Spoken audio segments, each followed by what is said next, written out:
यसपालिको अर्का पुन्नु त हाम्रो यो गाडी ठेल्दा ठेल्दै जान्छ जस्तो छ। जोर लगाके हैसा हैन बडी नै जोर लगाइयो क्या। हेलो एन्ड नमस्ते फ्यामिलीहरु। यता हाम्रो गाउँतिर त बाटोको हाल बिहाल छ। यो पानीले बाटो बिगार्यो। बिहानदेखि गाडी ठेलेको छ।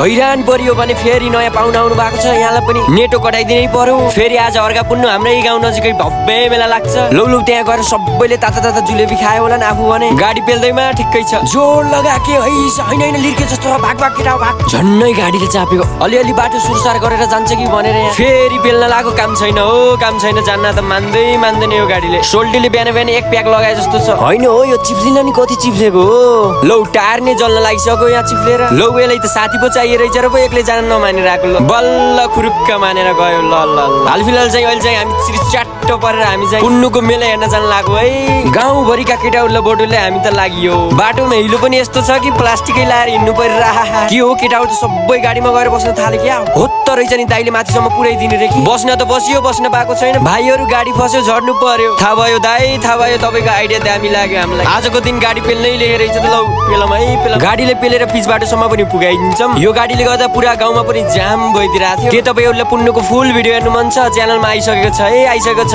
गएर सपोर्ट देखाइदिनु पर्यो।